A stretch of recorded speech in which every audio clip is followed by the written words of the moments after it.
Hey, you did it. You found it. You found the podcast version of the show. It's Writer Radio. Here are the things you need to know. We stream live Monday through Friday, 10 a.m. to noon Eastern Time at writerradio.com. 2, you can find every episode on YouTube, youtube.com/@writerradio. We're on Spotify, same name, Writer Radio. We are on Twitter or X @BradWriter, BradRiter. We're on Instagram @Writer Radio. There's a group now, Writer Radio Facebook group. Go there, find that, follow that, like it, whatever you have to do. We've got a phone number. You can send texts, leave voicemail, 716-288-5246. Email, bradwriter@gmail.com. You don't need to memorize this. It can all be found at writerradio.com. That's the hub. But those are the places. Thanks for listening. Please tell a friend. Please share. That's how we grow. Glad to have you on board to the podcast version of Writer Radio. Hello. Music too loud, mic too soft. Music, there we go. That's what I'm talking about. What's happening? Writer Radio. Episode 174. So many. That's so many episodes. All right. September 25th, 2025.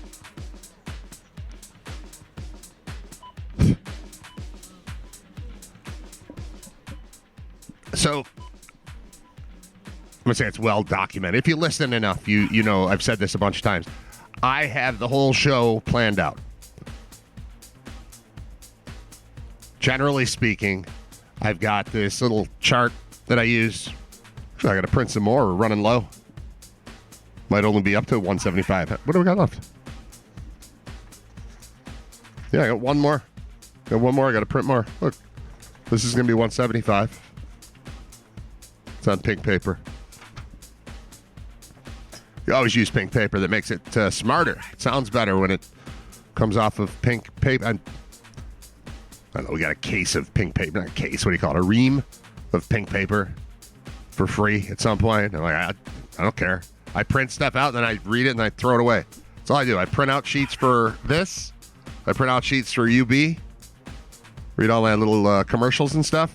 And then they go in the garbage. I can use pink paper. I'm man enough to use pink paper. I'm not afraid. I'm not shy. For some reason, the cord is bothering me today. Like, over my shoulder seems wrong.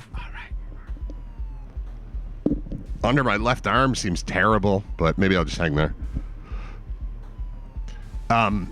So typically I've got the whole show planned except for the very beginning because I don't know what's going to be on my mind right when 10 o'clock hits. It's kind of been that way forever. It doesn't have to be 10 o'clock when it was 4 o'clock or when it was 6 o'clock or when it was noon, all the various time slots I've held.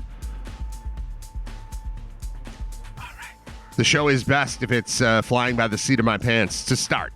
Got to have a plan. Got to have like a destination. But I don't know what direction I'm going. It's like getting from, I live in Amherst. It's like getting from here to downtown. I don't know which way I'm going to go. I know where I'm headed. I know where I'm going to land. But I might head toward the 190. I might head toward the 290. I might head toward 90. I might head toward 33. I might just take regular roads. I don't know. I know where I'm going to be in 22 minutes regardless. But we wing it and make it up. And most days at like 5 minutes to 10, there's something that is very clearly the first obvious thing I want to talk about on the show. But in an effort to not repeat yesterday's show, because of where my head is lately and the stuff I've been caught up in, as far as media consumption is concerned, I should say. It's not like I'm on the lam and following a bank robbery. No, it's not the stuff I'm caught up in. I'm a loner, Dottie, a rebel. No, it's fine. I can't stop watching Kimmel and Kimmel-related things, and I don't want to just do that. Because really, the idea of the show, when I think of the show, I have trouble categorizing it. Because, yeah, I like sports. There's a lot of sports involved. A lot of my friends are sportsy people. But it's boring to me to just label it a sports show. So I would say it's like entertainment and sports. And entertainment to me is anything that I'm consuming. Part of me thinks I should just every night watch a movie and then come on and talk about the movie. That's part of, I don't think that would be a terrible idea. Just watch a movie the night before and then come on and talk about the movie and also whatever sports stuff is going on. Or watch a TV show or a series or a documentary or whatever and then just come in. The one thing I don't watch a lot of is the news, and it has helped me to stay sane in the last however long things have seemed so crazy. 10 years, whatever it is. 15 years, 6 years, since the pandemic at least. Things have seemed crazy. But my contention has been for a while that if you just don't consume that stuff, you don't have to live in that world. If you just walk around in your day-to-day life, like Twitter is not a part of it. X is not a part of it. Social media is not a part of it. YouTube's not a part of it. None of it is there. But because I'm hung up on the entertainment part of it, and also once in a while someone crosses me, and that's the whole free speech thing, like that really is a thing I care about. So I've been hung up on it, and the Kimmel thing has reflected it. The bottom line is, in order to not just come on here and say, hey, I watched Kimmel again last night because I'm following this story. If they're just going to go back and forth, there's a rap feud. It's like East Coast, West Coast type of deal between Trump and Kimmel. I am struggling to look away from it. And I don't want to just live in a world where I dwell in that, because that's no fun. But part of it's fun because it's a show, and it's a comedian, and it's jokes, and it's interesting, and it relates to not politics so much as just being American. So I'm kind of into it, but I don't want to dwell on it because I don't want to paint myself into any kind of corner. I believe that people should be able to say what they want to say, and that's what I keep thinking about. And I get to say what I want to say, which is cool. Charlie Kirk got to say what he wanted to say, and it ended very badly. And that's not okay how that ended, but he was allowed to say the stuff. And then Kimmel's allowed to say the stuff, and Trump's allowed to say the stuff too. Wish he wouldn't sometimes, with being president and all, but everybody's allowed to say things. It's fine. But there's the confusion of what's true, what's not true, what's fact, what's opinion, the sort of mob scene that attacks anyone who says anything at any point now is crazy, and I don't want to dwell on that. So I know I just opened with the thing that I didn't want to open with. In an effort, this is for you, the people, in an effort to prevent all of that from happening, I decided to use AI. I've been uploading a lot of stuff to YouTube because we're streaming the show on YouTube now. Now YouTube has noticed me. So YouTube, and not that it hasn't noticed all of you too, but I'm really feeling the effects of YouTube algorithms and the stuff that's being put in my face. And YouTube knows that I'm interested in the Jimmy Kimmel stuff, and it also knows that I'm interested in YouTube. I'm trying to figure all this stuff out. I'm putting together short video clips that ideally will lead to somebody stumbling on the show and just bring more traffic to the show, and then we can have a better show and a bigger show and more advertising for the show and more money. All of it all comes. So I'm like, when I'm not here, when I'm not directly working on the 2-hour-a-day product that this show has become, I'm working on the behind-the-scenes stuff, and YouTube knows it. And so anytime I go to look for something, it's like, hey, this will help you after you upload your video or whatever. And that's all I'm getting is all this YouTube. But I know that it's AI, it's algorithms, it's beyond us. This is out of control. It's taking over. So I decided to lean into it. And at 5 to 10, I asked AI to write me a 2-minute opening for the show. Now, I will tell you, I did this 4 times. And I've got a guest scheduled for 10:30, and there's only 12 minutes until that. So I don't know that we're going to get through all of it. But here's what AI had to do. I typed in, write 2-minute opening monologue for Writer Radio in Buffalo. NFL game tonight. Bills play Saints Sunday. UB Bulls host UConn. And I can't stop watching Kimmel and Kimmel-related videos and reading Kimmel articles. AI is like, yeah, no problem. I got you. Here's a tight, conversational 2-minute opener you could use for Writer Radio. I'm going to read this verbatim. This is what ChatGPT thinks I should say based on that prompt to begin the show with you. We're going to explore AI. I need an AI correspondent. I need to start understanding what the hell's going on with all this stuff.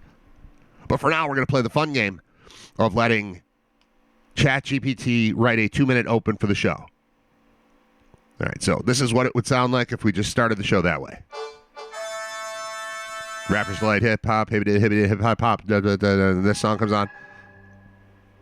5, 4, 3, 2, 1, 0. As soon as he says all right, I'll start the AI monologue. Pretend you didn't hear that. This is supposed to be simulated. All right. Good evening, Buffalo. Great start. Good evening, Buffalo.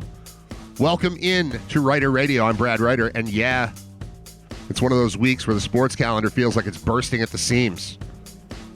All right. We've got an NFL game on the schedule tonight to get us warmed up, and then Sunday at Highmark. I should stop doing it like I'm reading it. I should do it like it's natural, right? That's one thing AI doesn't totally have down, is natural speech. You can write it as if it's natural, but then when they make these like AI avatars, you can always tell it's not a real person. It's just like what a person used to be. All right. This is what it would sound like. I'm going to play it straight now. I'm going to just straight through as if this is really what I'm thinking. And any mistakes in it, that's AI. Here we go. Good evening, Buffalo. Welcome into Writer Radio. I'm Brad Writer. And yeah, it's one of those weeks where the sports calendar feels like it's bursting at the seams. We've got an NFL game on the schedule tonight to get us warmed up. And then Sunday at Highmark, the Bills are staring down at the New Orleans Saints. It's early, but can you feel how big these games are? Every mistake magnified. Every bounce of the ball feeling like it carries half a season with it. We'll dig into that matchup. Josh Allen versus Derek Carr. The Saints defense, all of it, as the night goes on. Closer to home, the UB Bulls are hosting UConn this weekend. That's a program on the rise. It suddenly feels like it belongs on the national radar. Can Mo Linguist and the Bulls protect home turf? Or will UConn come in here and spoil the party? We'll break that down, too. I have to take a pause. I have to take a pause and go to the... Mo Linguist is not the coach of the Bulls. So we've gone for a couple of years. We haven't said his name since. AI just made me say his name. Maybe that's AI. It was a long con by AI to get me to say the name of the former coach, whose name we never refer to on the broadcast or even the podcast. But yeah, that guy's not here anymore. All right. So close, ChatGPT. All right, moving on. All right, back. I'm going back into scene, back into character. I'm going to turn the music off to reset it. But before we get all the way in on Bills and Bulls, I've got to confess something. I cannot stop watching Jimmy Kimmel. I don't know what's happened to me. Clips, monologues, old sketches, random interviews from 2006. It's become a full-blown spiral. And every time I think I've hit the end of the internet on this, I find another rabbit hole, another Kimmel bit, another article, another podcast mention. So if I accidentally slip a Matt Damon joke into my Bills analysis tonight, just know you've been warned. We'll talk football, we'll talk Buffalo, and yes, if I'm being honest, we'll probably talk a little late-night comedy too. Stay with me. This is Writer Radio. All right. That was terrible. But you can see some good in it. It just needs tweaking. Like, it should know who the coach of the Bulls is. You would think it would. That one's easy to get. It knew my name.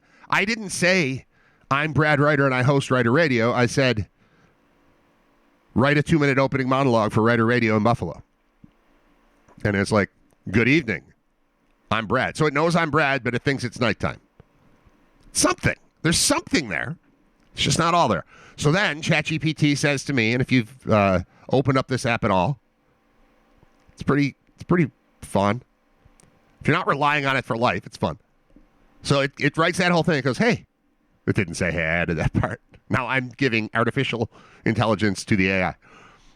Want me to make this sound looser and funnier, almost like a stand-up intro, or keep it in that sports radio voice that builds momentum and credibility? And I said looser and funnier. So here's how that sounds. Where's the song? 5, 4, 3, 2, 1, 0.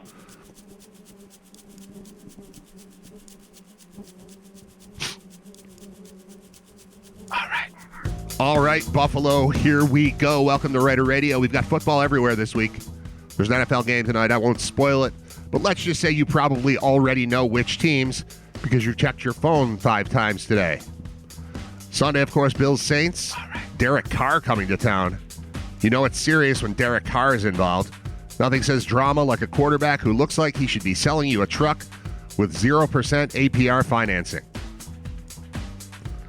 Meanwhile, UB hosting UConn. Yes, UConn, the basketball school, still insists on showing up to football games. But hey, the Bulls have a shot to make a statement. Big weekend for UB. Now, before we dive into all that, I got to admit, I'm in trouble. I cannot stop watching Jimmy Kimmel. I don't know what's happening to me. It started with one clip, and now I'm 10 hours deep into monologues from 2007. I've read more articles about Kimmel this week than I have about the Bills' offensive line.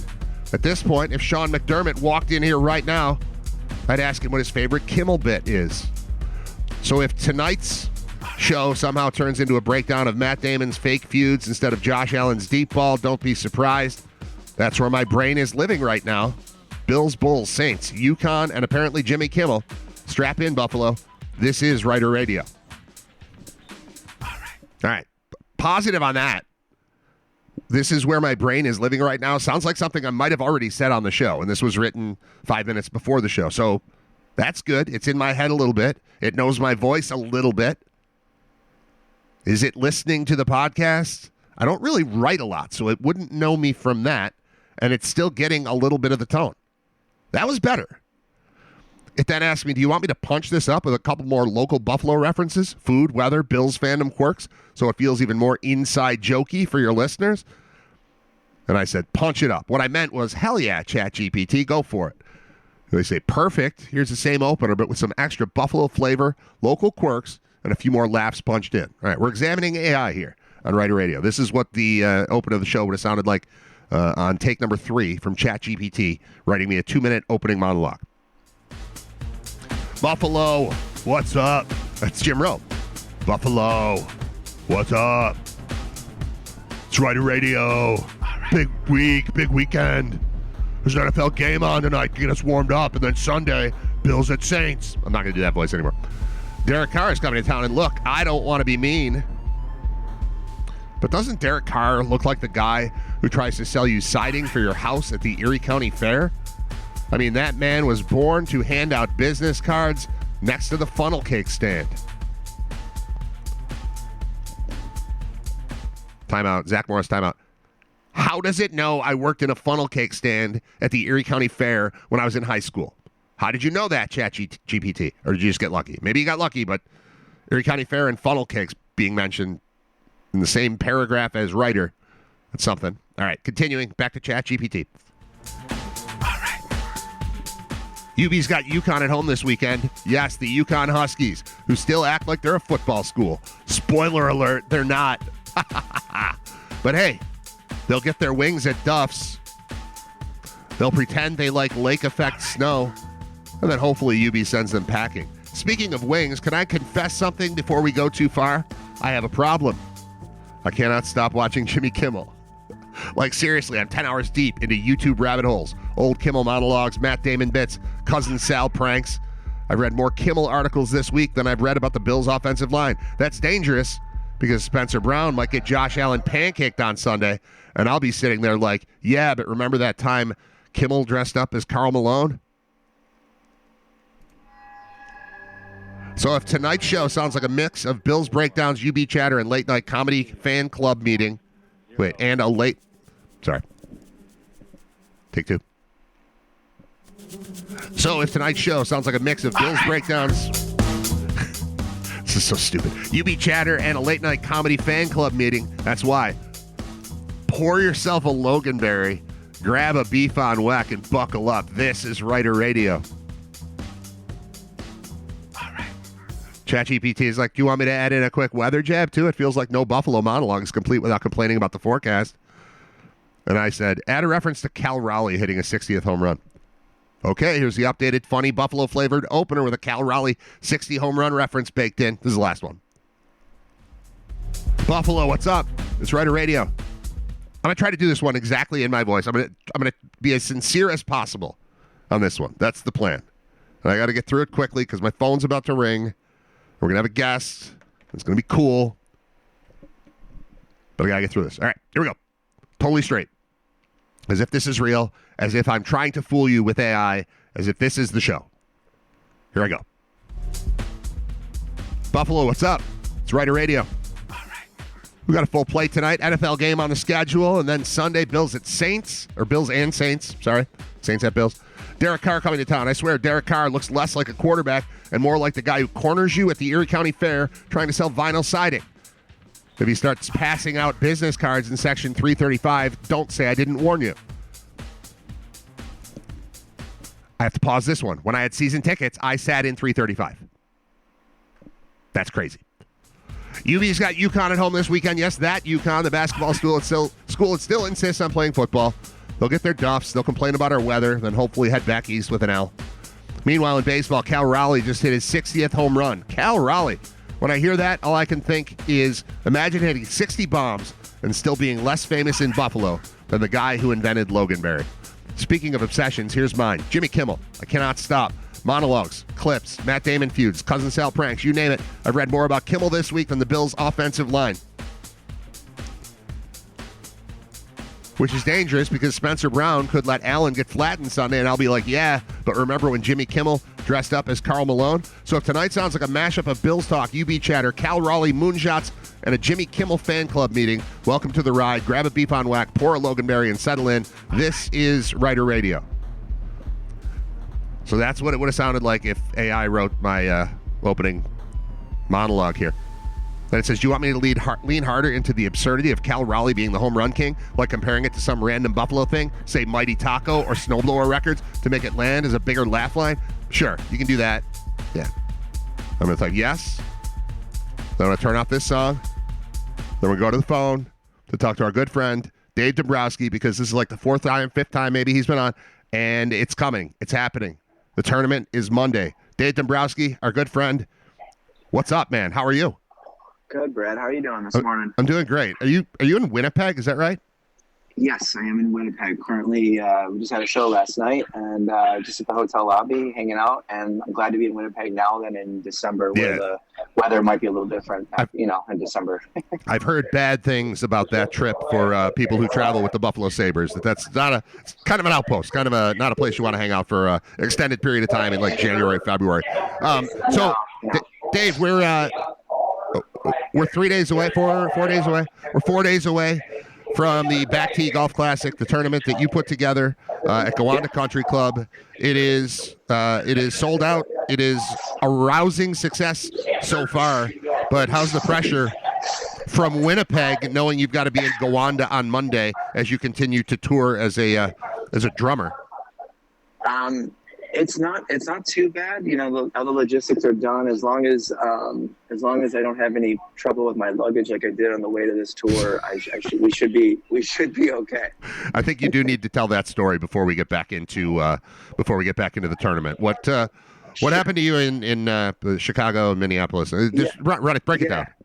Sure. So a couple days ago, originally I flew from Buffalo to Chicago, and then I was supposed to pick up a vehicle and drive out to Minneapolis, and everyone else was going to meet us out in Minneapolis. So long story short, you do what you normally do. I just put my carry-on over the overhead, and then I have my book bag that had all my passport, my ID, my laptop, which is I have all my work on for music and for everything else in my life.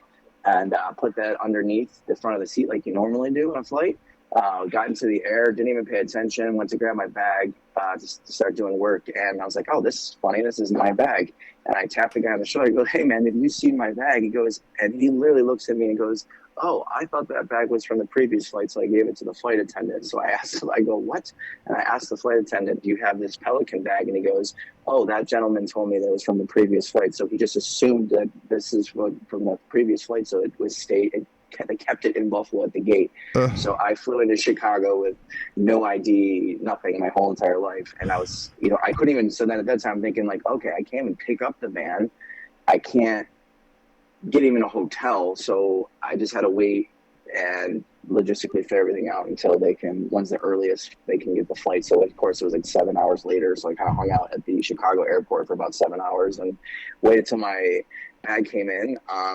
Then I was able to at least get a hotel, spend the night in Chicago, but I had to get up super early because we had our first show in Minneapolis the following day. So I got to Minneapolis about an hour before loading. So, you know, it happens, you know, so travels can be crazy. But honestly, I mean, as long as I've been doing this, that's the first time I've ever heard that, or someone actually doing that and just taking someone's bag like that and just assuming it's from a previous flight. So I don't think that person flies very often, because I don't think they realize they clear out the entire flight. Yeah. I don't think someone's really going to miss a bag or something. Maybe phone. Sometimes I get it because people put their phones or something. It falls between a seat or something, but it's a bag on a plane that you just put on the plane, and then they took it right off the plane. That's awful. I am impressed that they were able to get the bag back to you like that.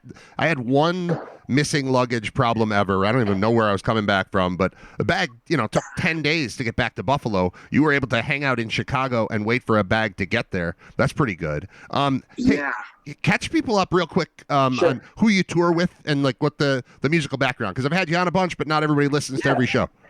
So currently, I'm out with Tyler Hilton and Kate Vogel. So they're both from that show, One Tree Hill. They both had music careers. So if anyone is familiar with that show, it was a high school drama about a basketball team. It went, I think, 9-10 seasons.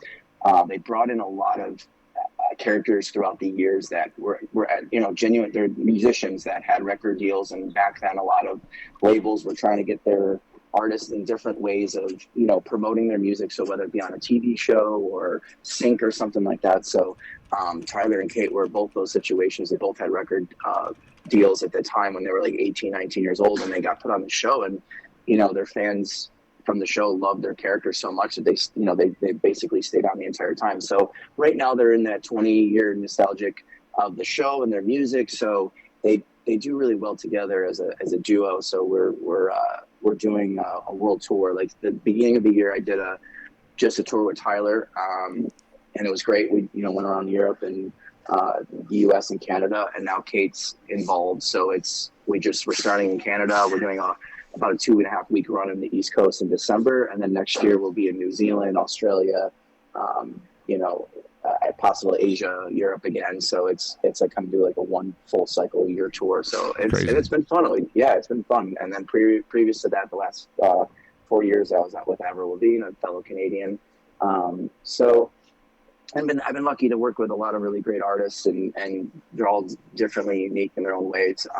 So like I said, I think previous in conversations before, it's a fun time, but it's a weird time at the same time touring. It's such a it's really hard to balance your kind of your life and your work between all the travel and stuff like that too. So every time I talk to you, you're in a hotel in Minnesota or Wisconsin or Michigan or Winnipeg, and it's always I'll be home tomorrow, and it's like that sounds crazy to me. When I picture like world tour, I picture I don't know, I don't know what I picture, but I don't picture checking in at home fairly regularly like you seem to do. It all sounds nuts. It sounds exciting and fun and tiring. I would say, what kind of venues are you playing? They're very intimate. They're like 600 to 800 cap rooms, which honestly sometimes I really enjoy that intimacy, because you get to see all the faces, and when it's kind of packed out like that way, and it's a really fun vibe. Especially then they're more of a singer-songwriter kind of. Their style is a very singer-songwriter style, so it kind of fits the mold that way. Sure. We've done bigger shows in Europe, but and like I said, even I've been lucky and doing other type of gigs, like especially with Avril, we do a lot of arenas and a lot of festivals in front of like 80,000-90,000 people, and that's a different experience of its own. But you kind of get lost in it sometimes, because you really can't see anything past like the first row, and the stages are so big, and everyone's like 10 feet down below the pit or something. So and you're in the back. And I'm like way in the back. Those stages are huge. So they're both unique in their own ways, but there is something. I grew up in like garage bands, right? So I'm playing like small venues in Buffalo that are like only like, 200, 300 cap rooms. And again, there's something unique about when you can pack out a little place like that. It just brings like a different whole element of like a unique, intimacy that you don't get on like those larger scales. Well, yeah, because I think about it, even you're on tour, and yesterday I sent you a clip that my son sent me of him playing a Nirvana song on drums, and your reaction was, "Oh man, I miss playing basements."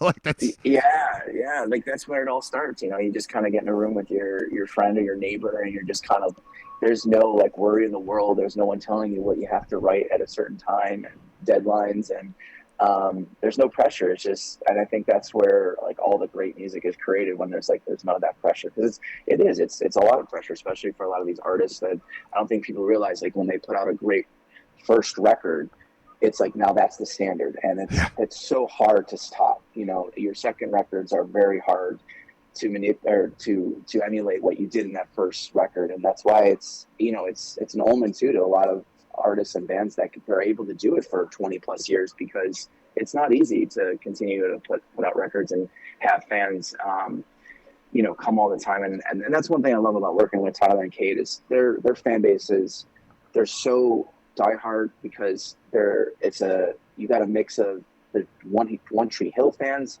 I don't know if you watch the show, Brad, but there's there's Trick, I think, is the high school, and then like the Ravens was the name of the best, or like I think their mascot. So you see out in the crowd every night like a lot of women and stuff wearing like the basketball jerseys and stuff. So it's cool, man, and they appreciate it too. They know every artist I work with, they know that they don't have a career without their fans. Yeah, if Saved by the Bell musicians were touring, I would go see that. One Tree Hill was I was a little too old to watch that in real time. I do know that the Chad Michael Murray Buffalo connection there, but I've never seen it. But I've been aware of it for a long time because it was massive, just not for me. I wasn't right there. I haven't watched an episode myself. I think I had to watch one episode when we were on the bus. Like Tyler was on a podcast with fellow castmates, and that I think the two women have their own podcast, so they wanted. Sure. A lot of shows were doing this like during COVID too. Like people were getting podcasts and rewatching the series that they were on and kind of breaking it down and like what was going on in their personal life and all that. So they did that recently, and like I think that's the only episode I watched, and I kind of get it. It's one of those. I think it was on CW back. So it's like a Dawson Creek kind of. I think they were both filmed at the same place in North Carolina. Yeah. All right, let's talk about the tournament. Back Tee Golf Classic. It's the inaugural edition. It's coming on Monday. You can talk if you want to talk briefly about what it benefits. Sure. And then tell us any updates you got, because I mean, really, what we're doing, it feels, is kind of bragging to people that will be there. And at this point, if you're just listening now and you didn't know about it, you're not playing in it, but you're going to want to, because we're going to have a lot of fun on Monday, and then we'll talk about it afterward, and then start signing people up for next year right away, I would think. So, 100%. What's new? Yeah, so again, the whole story behind this Back Tee Golf Classic is all the proceeds are going to the Spina Bifida Clinic at Oshai Hospital.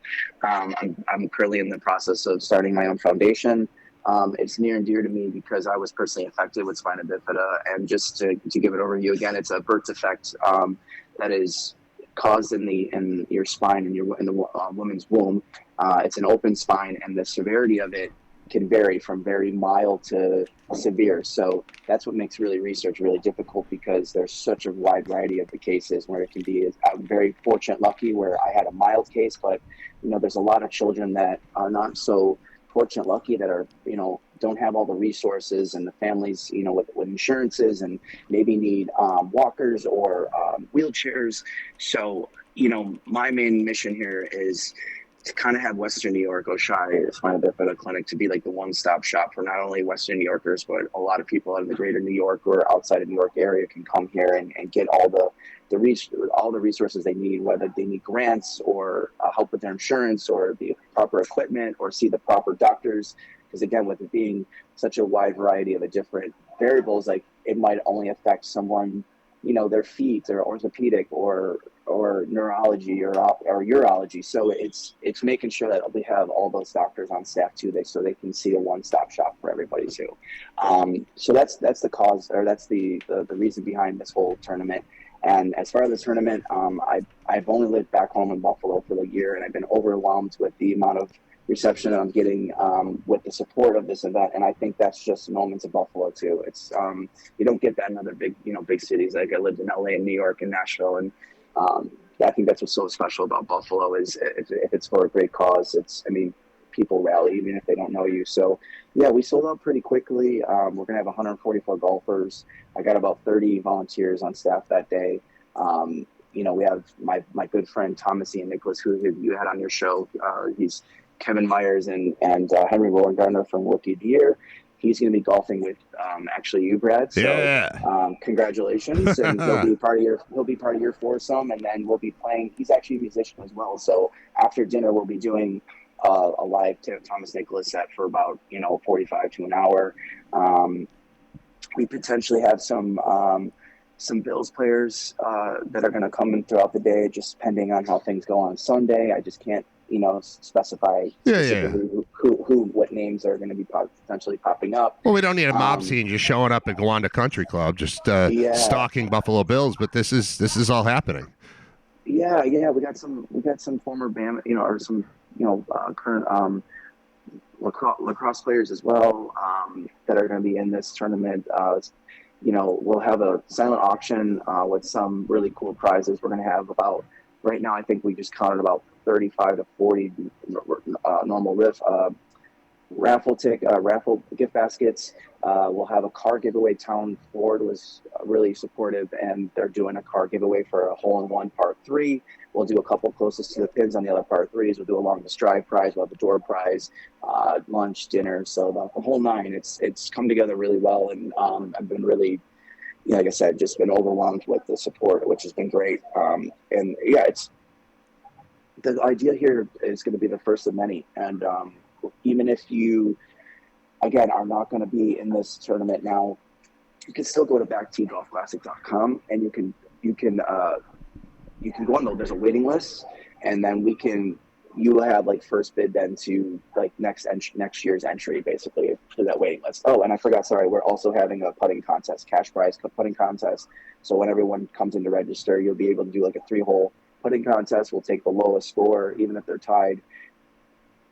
One person wants to make a 50 or have to attempt a 50-footer for a big cash prize. Love it. It's awesome. That's the thing. Get in. So if you're listening right now and you're not already playing the Back Tee Golf Classic, you're not playing in it this year, but get on the radar. Go in there, act as if you want to play this year, and you're not getting in for Monday, but at least that gets you on the list to be on, to be contacted when this thing gets rolling again. Because seriously, I've been around for a long time around golf tournaments like this, and I've watched as they get put together, and the first one never looks like this one is looking. The work that you have put in, the team that you've assembled to put this thing together, I'm telling you right now, it's going to be a fantastic event, and it hasn't even happened yet. But you thought of everything, and then you'll find out that there were 2 things you didn't think of, and you'll fix them for next year. But the steps you have taken to go from 0 to we're playing on Monday are fantastic. I'm super impressed with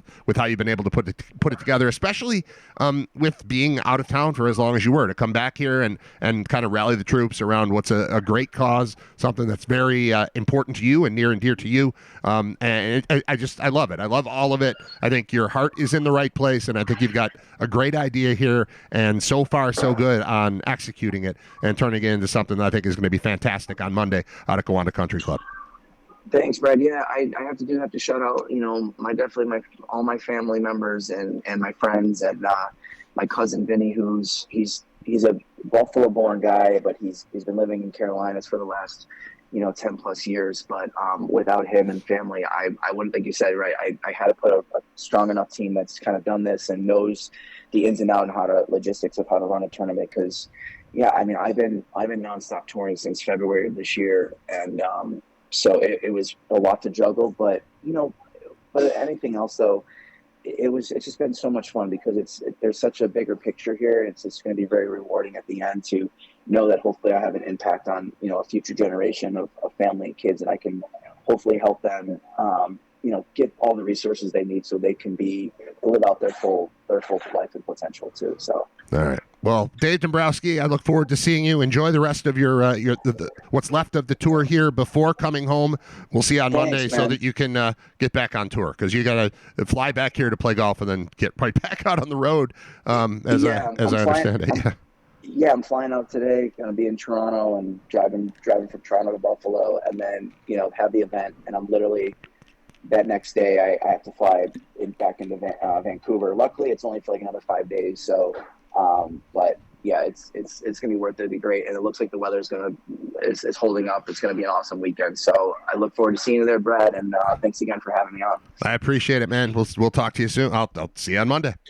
All right, see you Monday. Bud. All right, Bye. see you. Bye. And I'll probably talk to Dave 3 times between now and Monday as well. But that's Dave Dombowski, founder of this inaugural Back Tee Golf Classic taking place on Monday. I'm playing so. I didn't want to bog it down too much in talking about my personal experience with this thing. But here's the deal. I want I've been saying all along, I'm in, I'll do whatever you want. Come on whenever you want. We'll promote it. And we'll try to get some people, and it worked. I'm not saying it was me that filled this thing up, but he's been on WGR with Jeremy and Joe a couple times, or at least once. And Jerry and Joe are going to be playing in the tournament. Here's my experience with it. So Dave calls me out of nowhere a few months ago. It's while I was still on the radio station. So I don't know, 100 episodes ago, let's say, and tells me about this thing he's putting together. I'm super happy to hear from him. I haven't talked to the guy in years. And he tells me what he's putting together. I was like, I would love to help you. And he's like, I'd like to, work with GR too. I was like, well, I can put you in touch with Jerry. He's like, well, I already got in touch with him. I said, well, I'll vouch for you and, tell him you're not full of crap and he should listen to you and you're cool. He's like, oh, cool. So I've been dealing with, I haven't talked to the two of them together, although I will on Monday when we're there. But as we've gone on and gotten closer and closer, it got to the point where we confirmed that Thomas Ian Nicholas is coming in.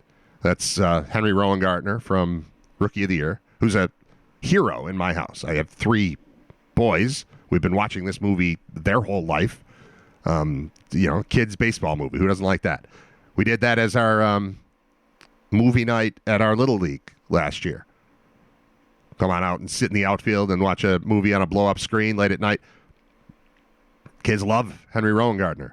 I don't go through a weekend without hearing somebody go, pitcher's got a big butt. That's him. That's the guy who said pitcher's got a big butt. So I had him on the show, and we texted back and forth a little bit right around that time. I haven't spoken with him since. But then this week, the way that it all turned out, they need a place for Thomas to play, and I didn't have a full foursome. So I said, there's 2 of us that are playing, and I was going to get 2 more people by Monday. But he's like, you have an opening. Would you mind playing with Thomas? And I said, no, I would not mind playing with Henry Rowengartner. I'll play golf with Henry. Yeah, sure. That's cool. Before we got to that, he's like, hey, I'm putting the foursomes together. Do you want to be near Jeremy? I said, yeah. Yeah, put Jeremy right in front of me or right behind me. That'd be great. Jerry and I have been friends forever. We don't hang out enough. Yeah, I like playing golf. I like playing golf with Jer. I probably played more golf with Jeremy than anybody else in my life. Back in the day, we worked at night. We would just go play golf at 10 o'clock in the morning and then do a show at 6. Or when we would do a show in the morning, we'd do that and then get out and go play golf. So there was a lot of that. I play golf 2-3 times a year now. This will probably be 2. I feel like I've played once so far this entire year. And this will be number 2. But anyway, he says, all right, well, then I'm going to put you guys on the same hole. Because there's, whatever it is, 144 golfers, two foursomes per hole. Shotgun start, typical golf tournament. That's the way it works. And he's going to put me with Jer. So I'm going to know it's Jeremy, it's Joe DiBiase, It's Owen Parker, who is Chris Bulldog Parker's son, and also was the ring bearer in my wedding. Now he's an adult. He's in his 20. Well, let's see. He's 10 years old. He's 23, I would think. Roughly 23.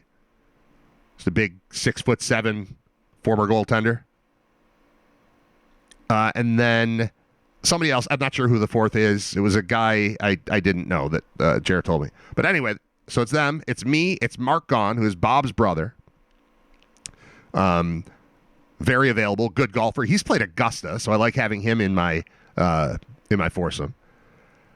And then Thomas Ian Nicholas, who's Henry Rowengartner. And then I needed to get one more, and I texted my buddy Josh, I called him. I'm like, do you play golf? We've never played golf together. I know Josh threw baseball, so I've known him since like 2018 or 17 or something like that. Our kids are always on the same teams. I talk to him just about every day. He listens to the show. And I said, do you play golf? And he said, I used to. I said, can you play on Monday? He's like, dude, work. Yeah, I know. Like, but here's the story.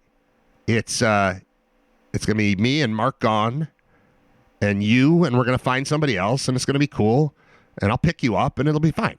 He's like, I can't do it. All right, fine. So he gets off the phone. 5 minutes later, Josh texts me back and says, basically, my wife says I should do it. If you got somebody already, fine. If you don't, fine. And I think I screwed up the story a little. At this point, I did know that Thomas was playing. So I said, yeah, Thomas Ian Nicholas is playing with us. And you should go. You should come with me. Josh is the guy that I called when Ron Hawkins was playing in a guy's backyard and I got invited and I got to bring somebody. I brought Josh. I'm like, just come live in this stupid world where you get to hang out in somebody's backyard and Ron Hawkins plays. He's like, all right. And that was last summer, and we still talk about it fairly regularly. It was awesome. It was Ron Hawkins of Lowest of the Low playing a 40th birthday party in somebody's backyard in like Orchard Park / West Seneca. And he went to that, and he still is like, he always says, your life isn't real, because I've always got these weird stories about, travel and charter flights, and it's super glamorous, taking a charter flight to Oxford, Ohio. But you get the point. Like, I do silly stuff. I do silly stuff for a living. I'm 50 years old, and my life is silly. I talk, and I don't even know what I do. I don't know what I do. And he gets that, and he makes fun of me for it all the time. But I'm like, come enjoy the ride. Do it. So he's like, I can't. And then his wife's like, you're stupid. Yes, you can. Do it. Figure it out. So he said he was going to check, and he had to go check with the boss. So he's going. And I sent him a text, said, awesome. I will pick you up at, and my phone starts ringing, and it's Dave, who we just talked to. And I hit send.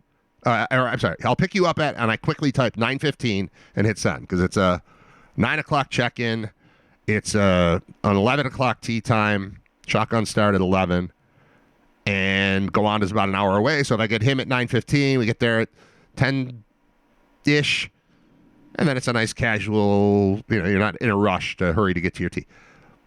So I hit send quickly and then answer the phone to talk to Dave. And he said, all right, here's the update.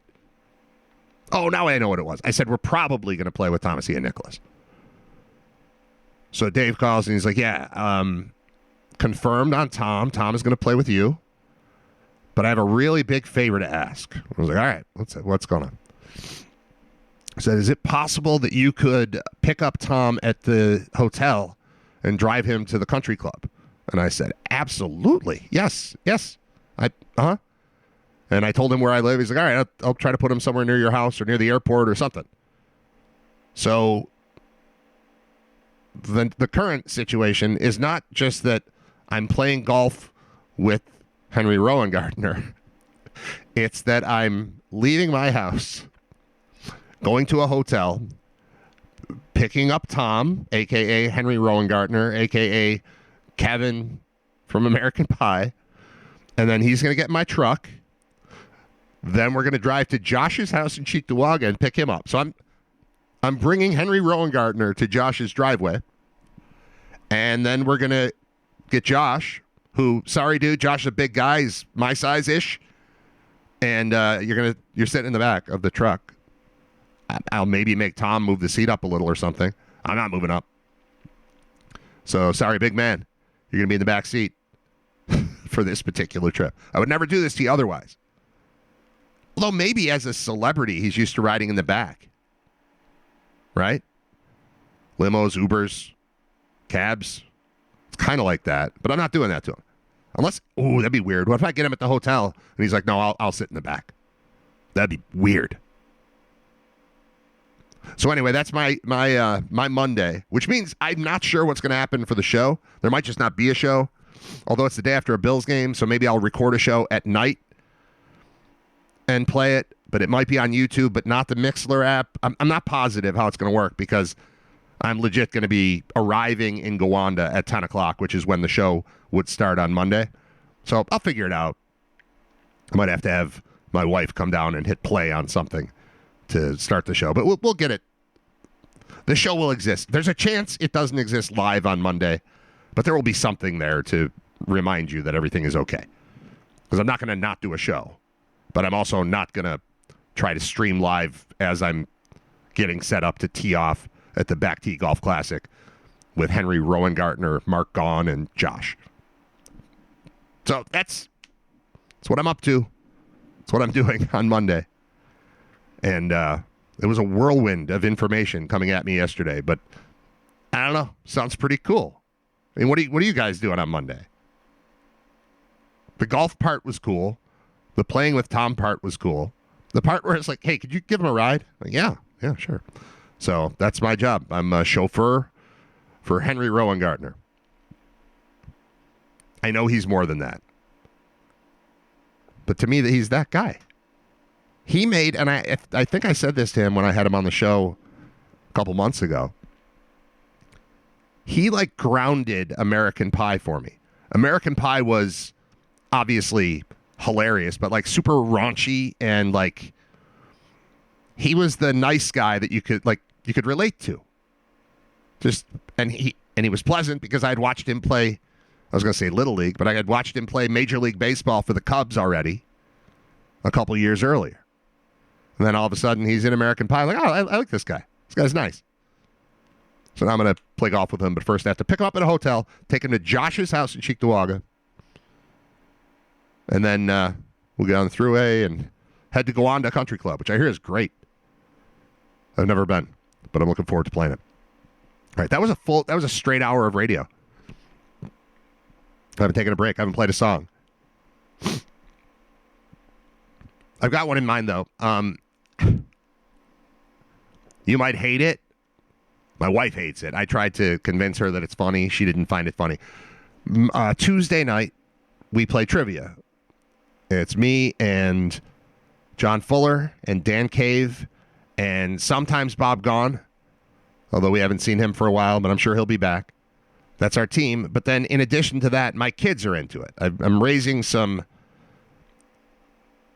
I don't know, I was going to say nerds, but then it's like implied. I don't mean it in a bad way. When I say I'm a nerd, I mean it in a good way. But if I say it about a 13 and 11-year-old, they're not going to like it. So anyway, I'm raising kids who have similar interests to mine. They memorize things. They're into pop culture things. They're into sports. They're into music. And they like going to trivia. And we like having them there because there's 20 questions asked over the course of the evening, and that's 20 trips you have to make up to the little scorer's table to turn in an answer. And whoever's youngest has to go. And when my kids go, that means Dan Cave's not the youngest. So having the kids run the answers up is cool. We went to trivia the other night. We did well. We finished in second place. It was pretty cool. And then we got in the car to come home, and it's only like a 7-minute drive home or something like that. But we got in the car, and the radio's on, and Come Sail Away by Styx was playing. And I said, this song is actually kind of great. I wasn't sure if my kids knew it, and I don't think they did. But immediately I thought of the South Park version of Eric Cartman singing Come Sail Away. I don't remember the circumstances. I don't remember why it happened. I just remember that it's awesome.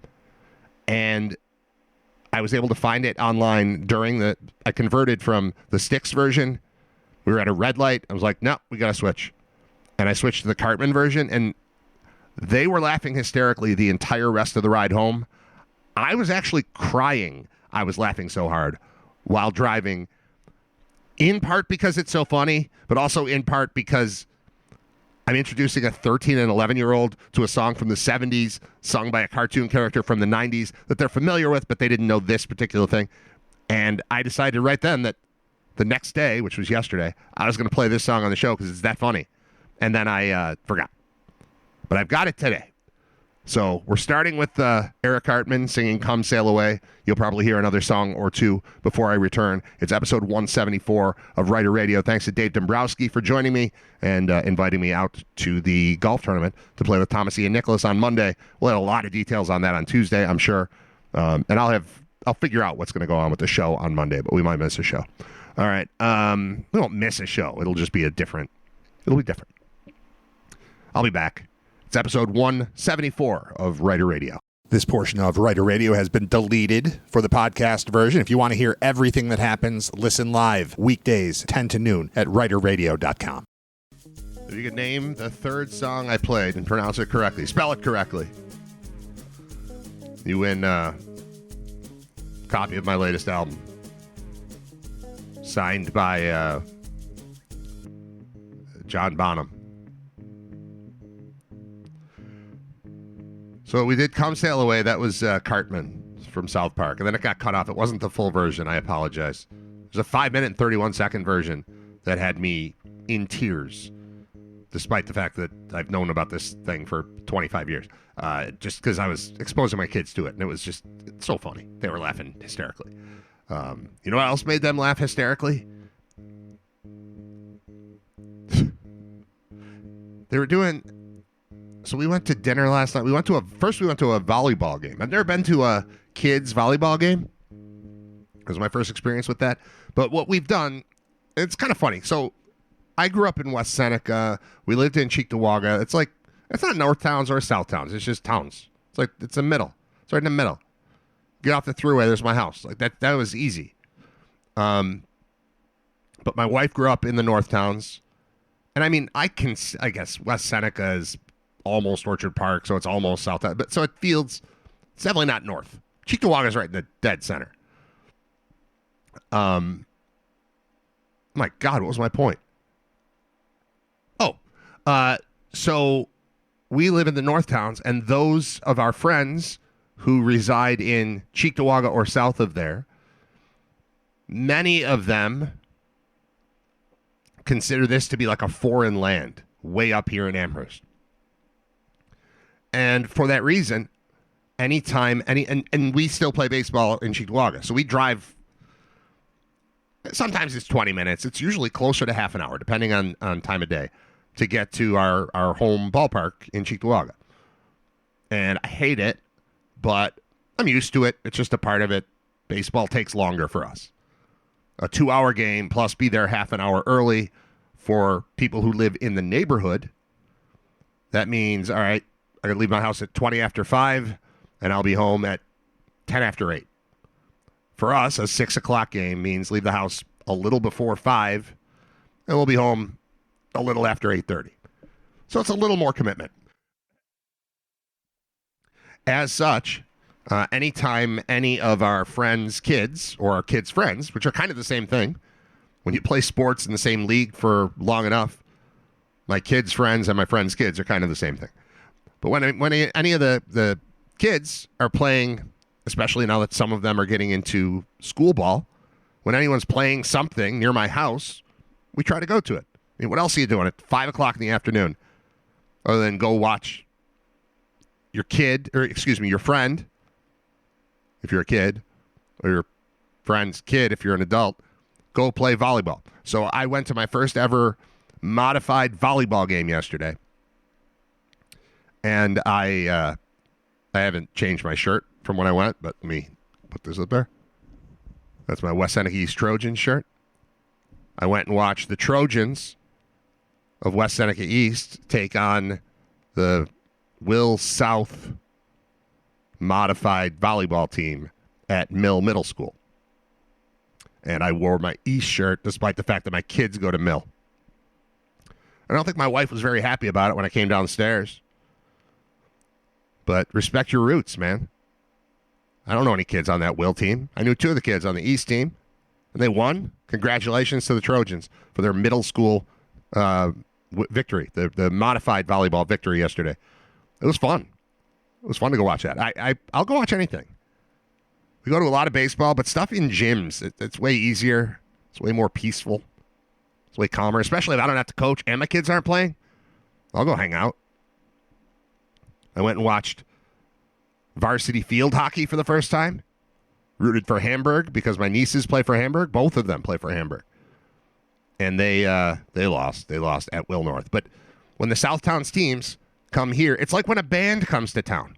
Who am I to not go see Start Making Sense, my Talking Heads tribute band that I like so much? When they come to town, who am I to not go, well, you came here.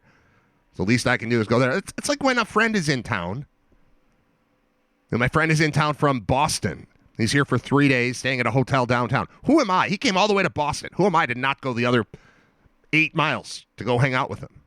It doesn't always work out, but I feel like, oh, you're going to be near my house? I'll walk over there. We didn't end up walking because we left 5 minutes before the game started, so we took the van, but regardless. After that, we went out to dinner. This is all, I was just going to tell this joke. It's not even a joke. Well, whatever it is. My son Nate claims that this is a real question that he was given. I don't know if it was in school. It was school related. So I don't know if it was on a quiz or if it was just like a trivia game they were playing or if it was meant completely as a joke. I could probably look this up. But the question he asked while we were out to eat was to his brothers. And then we sat at 2 separate tables. We had a kids table and an adult table yesterday. Why not? But I overheard the following question. They were talking about space. It was outer space trivia. Do you have to say outer space, or is it just called space? Doesn't matter. It was space trivia happening between my kids. And I hear Nate say, "What does Uranus smell like?" And I'm 50. Uranus is still by far the funniest planet name. None of the other ones have any comedic value at all. Uranus is funny. And there was a period of time when it's called Uranus. No, it's not. No, it's not. So the question was, what does Uranus smell like? And then the answer was rotten eggs. So I've got a couple questions. One, is that just a joke that was written by someone? Has been passed along. 2, how would we ever possibly know? I guess you would say maybe it's comprised primarily of sulfur. That still seems like a guess to me. Have we? I mean, I haven't been there. I'm just going to look this up. In this world of AI that can write me monologues about my show, knows that I sat in section 335 at Bills games 15 years ago. Weird. Knows, what else did it know? It got something else incredibly right about me. I'm going to ask it what it knows about me in just a second. We're going to do that. But first, I'm going to type in, what does Uranus smell like? Now imagine you're 50, but you still think like a child often. And then you've got 3 boys who always think like children because they are. And then imagine my poor wife surrounded by all of us. It's terrible. All right. I typed in, what does Uranus smell like? And the first one that comes up is, what does Uranus smell like? Rotten eggs. I'm just typing it in. Uranus smells like rotten eggs because its upper cloud layers are rich in hydrogen sulfide. This conclusion comes from a scientific study that analyzed light reflected from Uranus using the Gemini North Telescope, which provided the best evidence yet for the gas's presence in the planet's atmosphere. I'm not saying scientists don't know what they're talking about. I believe them. I think they're probably right. But to be clear, we are looking at this planet how far away is Uranus? It's funny every time. The word is funny every time. All right, how far away is Uranus? From what? From Earth. How far away is Uranus from Earth? 1.6 billion miles. All right, so from 1.6 billion miles away, we're eyeballing it and telling you what it smells like. Like, I'm not saying they're lying. I'm just saying if right now you could be transported to the planet that makes me giggle, it wouldn't be shocking if somebody was there and they're like, no, it doesn't. It doesn't smell like rotten eggs at all. Why did we trust the guy with the telescope 1.6 billion miles away? That's when it's at its closest. It's sometimes 1.98 billion miles away.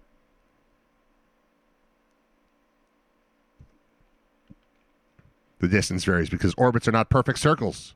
They're elliptical. That one I knew. I believe that one. I'm not saying they're making it up. A gaseous, cyan-colored ice giant. Most of the planet is made of water, ammonia, and methane. Oop. There's that fart smell. All right. I want to see what AI knows about me. Oh, I do have a couple more things that I typed in here while we were waiting.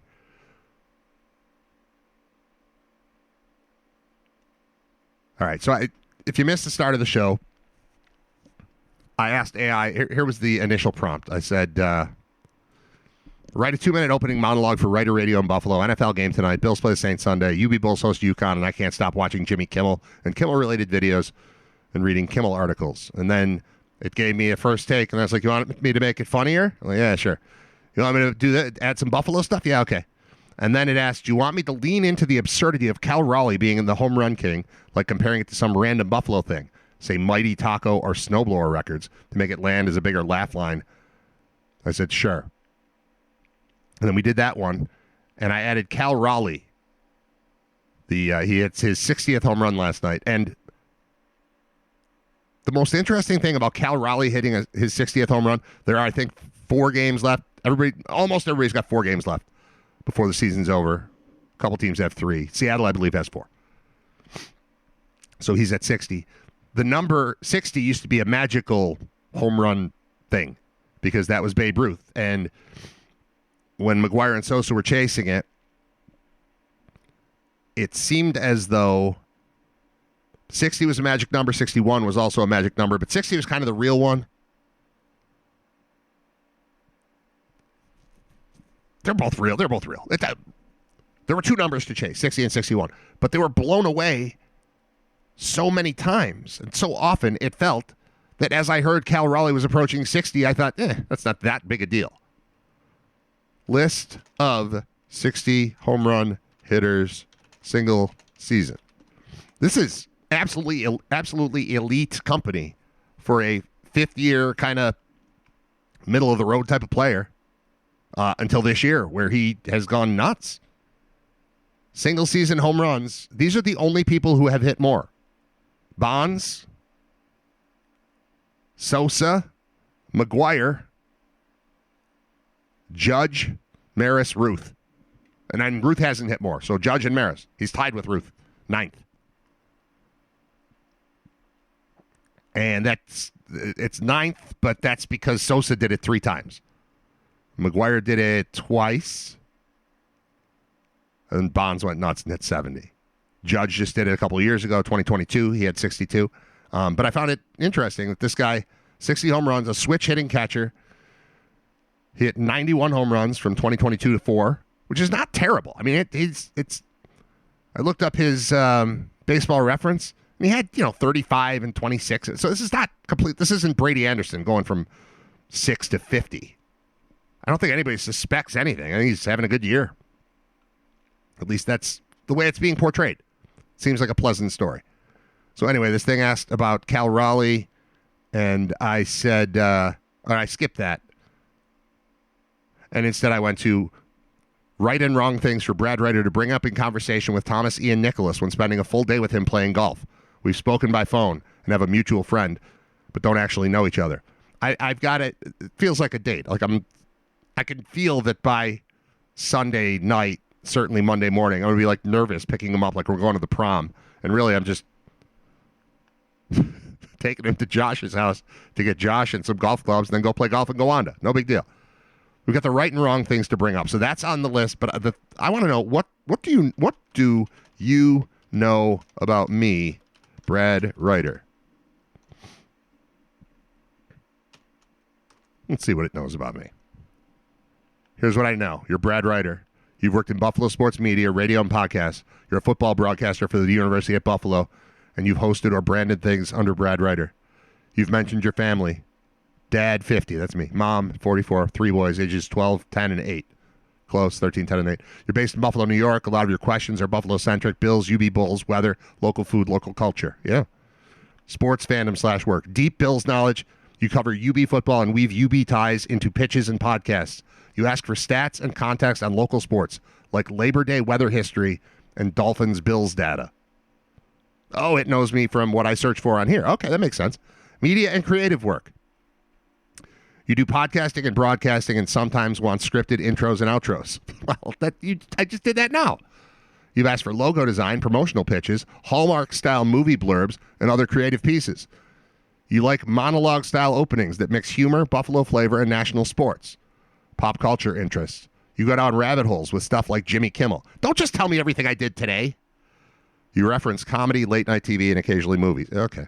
Style. You like things that are conversational, funny, and Buffalo-rooted, but also smart and detailed. That's right. That's pretty good. That's what I've picked up from our chats here. Do you want me to write you kind of a one-sheet bio, like what someone would hand Thomas Ian Nicholas before golf so he knows who you are? No. Do I seem needy? I'm going to ask, do I seem needy? I'm just going full war games right now. Not at all, Brad. From the way you interact here, you come across more like curious. You like detailed answers, stats, context, and creative takes. Collaborative. You throw me ideas, monologues, pitches, scripts, then ask me to tweak, punch them up. That's not neediness. That's you working through stuff the way a broadcaster and creator naturally does. Playful. You clearly enjoy humor, Buffalo references, and little absurdities like Cal Raleigh or snowblower records. What is this snowblower record thing? Thorough. You don't settle for good enough. You push for sharper, funnier, more specific work. That's not needy. It's more like having a high bar and wanting to keep refining it until it clicks. Well, thank you, ChatGPT. It's very kind of you to say. You want me to give you an honest read on how you might come across to a guest or colleague like Thomas Ian Nicholas versus how you seem here with me? Yes, I definitely do. Yes, I do. Should have music under this. This is just me exploring AI with you. I'm going to play Jazzy Bed.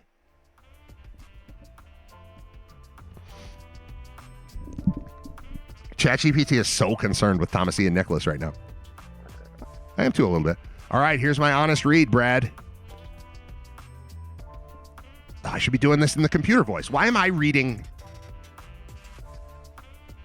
Wait a minute. I've got an idea. You gotta bear with me. You don't have to. You can do whatever you want.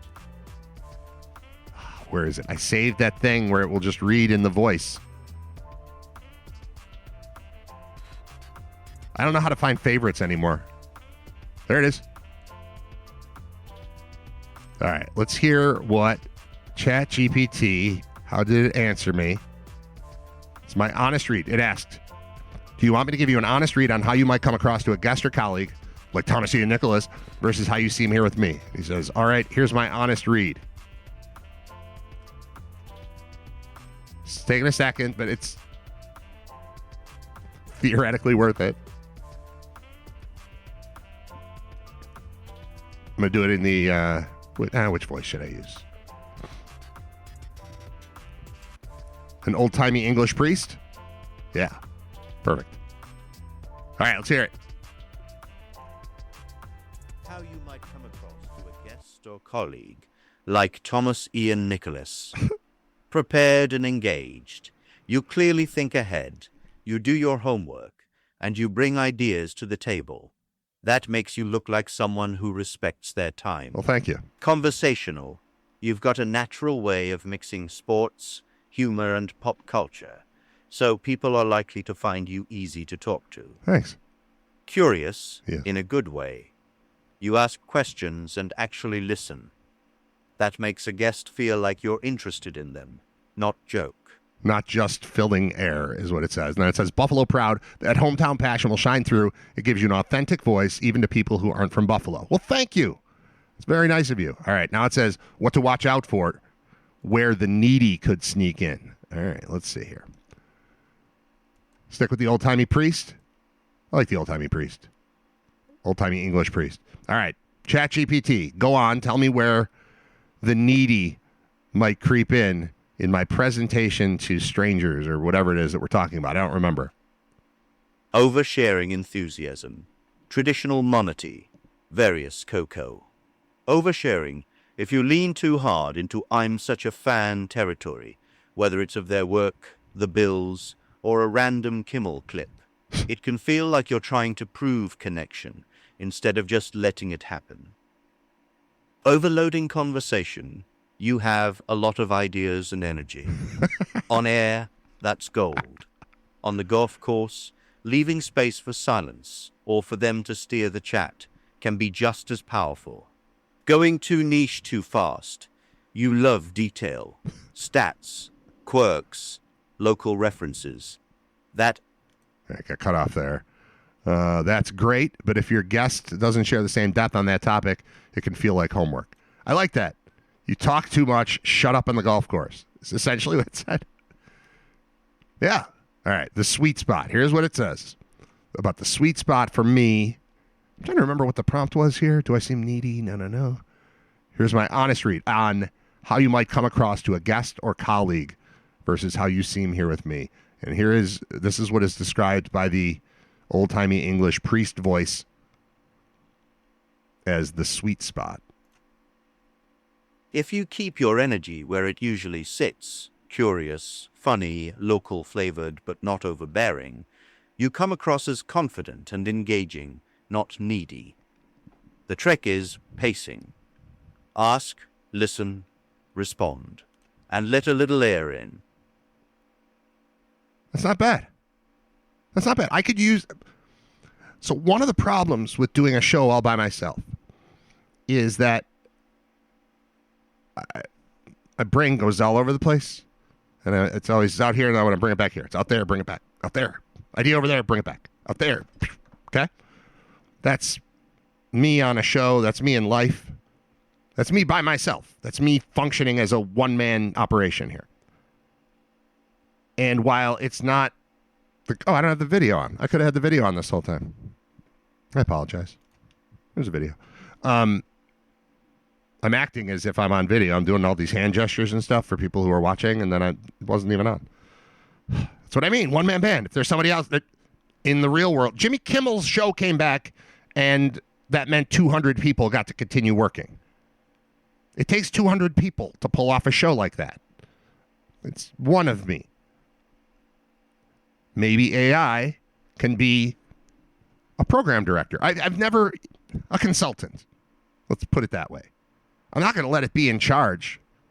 But maybe I can ask it for advice on occasion. I want to lean into this thing. There are useful things happening, obviously, with AI. And not just to manipulate the world, but just to help me think. I think naturally, and then it thinks artificially, and then we combine our ideas. I don't know where this is going. I just know that AI's in my face all the time, and I feel like I should make it work for me instead of just trying to navigate a world in which it is taking over, because it is. Not totally in a scary way yet. Not totally like I think, robots will be in charge, right? And it's not that, but there's something. It knows way too much about me. What else do you know about Brad Ryder that you didn't learn from these chats we have? How about that?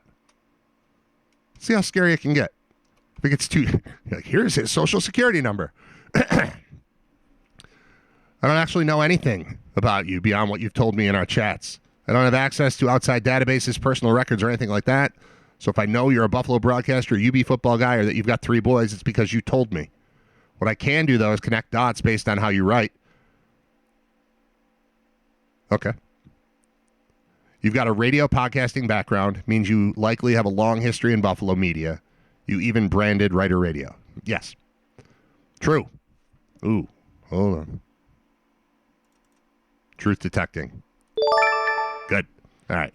Radio podcasting background. Likely have a long history in Buffalo media. Even branded Writer Radio. You care about stats, history, and presentation. Suggest you're detail-oriented. Maybe even a perfectionist about your work. I want it to be as good as possible, but I like that there are like errors in it. I think it's better. You ask for fun, playful spins, Hallmark movies, comedy monologues, odd trivia. You're someone who values humor and creativity alongside straight sports talk. You're self-aware enough to ask me things like, do I seem needy? Shows you're reflective about how you come across. So everything I know about you either comes directly from what you said here or from patterns in how you ask questions.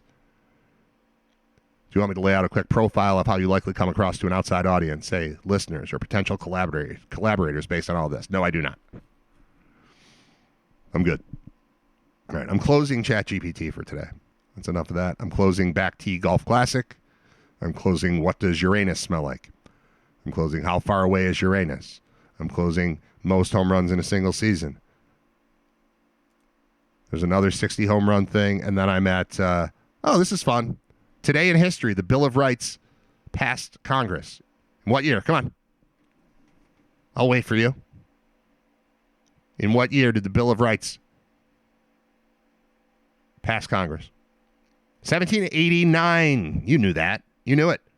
The first Congress of the U.S. approved 12 amendments to the Constitution and sent them to the states for ratification. What I need to do now is read it the way it's written instead of changing the tense. It's written in present tense. I read it in past tense, and it's going to mess me up if I have to modify the rest of it to fit with what I just did. So I'm starting over. The first Congress of the United States approves 12 amendments to the U.S. Constitution and sends them to the states for ratification. This is breaking news. If it was 1789. So it's broken news. It's already broke, but we're reading it in the present tense. Influenced by the English Bill of Rights of 1689. The Bill of Rights was also drawn from Virginia's Declaration of Rights, drafted by George Mason in 1776. You remember him, the basketball team?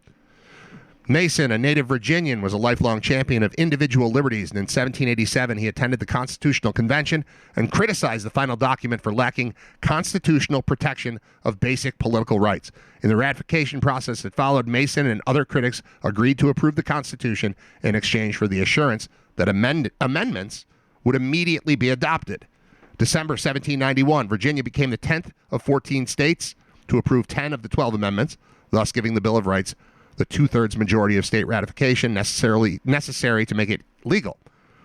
Of the two amendments not ratified, the first concerned the population system of representation, while the second prohibited laws varying the payment of congressional members from taking effect until an election intervened. The first of these two amendments was never ratified, while the second was ratified more than 200 years later in 1992. That's the whole story. That's it. But it's a good one. I thought, what happened on this day in history? Bill of Rights. It's pretty good. You know what else happened on this day? 101 years later, the Mormon Church officially renounced polygamy. I don't know what has changed since then. Let's dive into this one. This is breaking news today. But in 1890,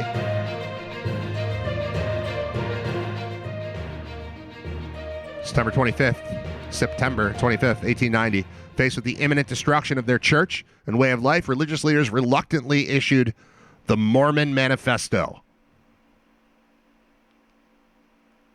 I think that's a soccer team. Does that sound like a MLS team? The Mormon Manifesto? Oh, whatever happened to David Beckham? I haven't heard from him in a while. Yeah, he's now the general manager of the Mormon Manifesto. All right, they issue the manifesto, in which they command all Latter-day Saints to uphold the anti-polygamy laws of the nation. The leaders had been given little choice. If they did not abandon polygamy, they faced federal confiscation of their sacred temples and the revocation of basic civil rights for all members of the church. Followers of the Church of Jesus Christ of Latter-day Saints have been practicing the doctrine of plural marriage since the 1840s. Best available evidence suggests that church founder Joseph Smith first began taking additional wives in 1841, and historians estimate he eventually married more than 50 women. For a time, the practice was shrouded in secrecy, though rumors of widespread polygamy had inspired much of the early hatred and violence directed at the Latter-day Saints in Illinois. After establishing their new theocratic state centered in Salt Lake City, the church elders publicly confirmed that plural marriage was a central LDS belief in 1852. I don't have a polygamy joke that would be new or fresh. But that's crazy. Like, all right. This is the most obvious thing to say in the world, but if you're married,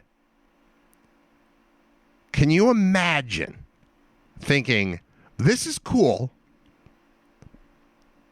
but it'd be cooler if there were 50 more of her? Can you imagine thinking that? Like, this is nice. I like the little one-on-one thing we've got going on here, but I could use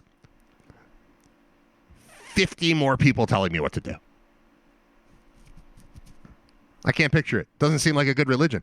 The doctrine was distinctly one-sided. LDS women could not take multiple husbands, nor could just any LDS man participate. Only those who demonstrated unusually high levels of spiritual and economic worthiness were permitted to practice plural marriage. And the church also required that the first wife give her consent. Oh, well, that's nice. As a result of these barriers, relatively few men had multiple wives. Best estimates suggest that men with 2 or more wives made up only 5 to 15% of the population of most LDS communities. Even though only a tiny minority of Latter-day Saints practiced plural marriage, many church leaders were very reluctant to abandon it, arguing that to do so would destroy the LDS way of life. Ironically, though, the Mormon Manifesto's call for an end to polygamy actually paved the way to greater Mormon-Gentile cooperation and may well have helped ensure the religion's lasting vitality. Aren't you glad you learned that today? They loved polygamy in the 1840s, and then they renounced it in 1890.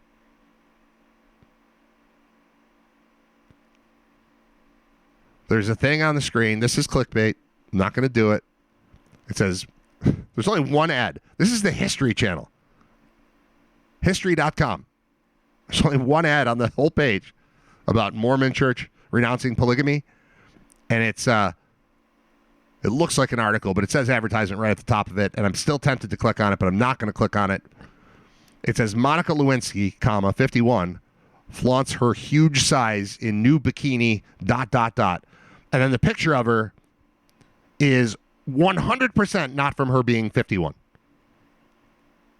Because the thing that makes me want to click on it, I was sick for several days there. The only remnant is I keep having to clear my throat, and I don't want to do it into the microphone. So when you can hear, like, it gets a little weird, and then it gets silent. I'm just clearing my throat and trying not to do it in your ears, all up in your grill. If you're watching, you can see me turning my head. I turn my head and cough. But I turn my head so I can turn on the volume, because that's where, right over there is where the little audio interface is. And that's what controls the volume of everything. Anyway, the trick here is it says Monica Lewinsky, 51, and immediately I'm looking at that picture going, man, she looks fantastic for 51. I'm 50. I look like garbage. And she's 51 and she looks great. But there's no way that picture's from then. It could be an AI-generated photo. It could, and it's an advertisement, and it's not for anything. And if a headline ends in ... which I know is called an ellipsis or ellipses, that's a trick. That's not a real story. Real stories tell you what the story's about before you click them. Trying to save everyone from clickbait. I do that all the time. When I get a chance, I try to remind people, if the headline doesn't give you the story, it's not really a headline, it's clickbait. That's really what it is. I've looked this up before to see if that's a definition, but that's my definition. If you're like, I have to click this to find out what they're talking about, no good. You're supposed to click a headline to find out more details about the thing you've already been told. Cal Raleigh hit his 60th home run last night. I click on that. I get details about, he hit his 59th and 60th, by the way. I get details about what went down. But any headline that's like, you're not going to believe, like, no, I'm not going to believe. I shouldn't believe. I don't believe. So there's good and bad AI. There's good and bad stuff going on online. We're just trying to navigate through it. I'm trying to be part of the good stuff. It's a goal. All right, we're going to wrap up a couple minutes early here. Put on a song, call it a day. I'll be back with you tomorrow for Writer Radio. It's a Friday, which means Scott Wilson will join me. I think we're about due for a Hallmark game. We'll also preview the Bulls and UConn Huskies. Getting some not-so-great injury info out of Bulls camp. Not sure if they're going to have the starting quarterback. He played the first 3 quarters of the game and then disappeared. Well, he disappeared for a little while, and then he was on the sideline with his helmet off. He's got some sort of a leg injury, and I haven't heard much positive in the way of Taquan Roberson playing in this game, which would be a shame, A, because it's their best quarterback, but B, it's his former team. Like, how much fun is that to go against your former team? But this should be a good game on Saturday. Let me check I haven't looked at the point spread on that. See how it's like probably I don't want to do it. All right, Buffalo, UConn spread. What are we looking at here? UConn favored by 3.5 in Amherst. How's the weather? Let's check on the weather. I want to recommend that you go to the game, but let's see how the weather's supposed to be. Weather, Amherst, New York, Saturday, hourly. Saturday, 76? Let's go. And we're playing at 3:30, so that's probably right around when the high is, I would guess. Well, this is Thursday, Friday, Saturday. Saturday game is at 3:30, and the expected temperature is not on here because it cuts off at 11 a.m. at 70 degrees, but it's on its way up, and it did say high of 76 on that day. So I'm thinking that's right around that. So we're talking about a beautiful 76-degree day. Bulls taking on the UConn Huskies. You should go. If you don't go, you should listen to the pregame show starting at 2:30 and watch or listen to the game on the radio starting at 3:30. We got you covered. Bulls are 2-2 as they put a wrap on the out-of-conference schedule with a game against the UConn Huskies. Scott will talk about that and a bunch of other stuff. He'll have a pick for us. He gives us a pick, a college football pick to help make you money. He's been good. He'll continue to be good. And he'll join me tomorrow at 11 o'clock. All right, thanks to Dave Dombowski for checking in and giving us the update on the Back Tee Golf Classic taking place on Monday. Again, there will be some impact on the show because the tournament is happening while the show typically goes on. But it's the day after a Bills game, so something's got to happen. Maybe the show will be early. Maybe it'll air twice. Maybe, I don't know. Maybe I'll record it Sunday night and then stream it live somehow Monday. I guess that would be streaming it live, but stream it Monday? I'm not positive. Figure it all out. We got a lot to get to tomorrow, don't we? All right, let's play a song and get out of here. We're just going to recurring. We're going to play something that we like. What do we like today? Today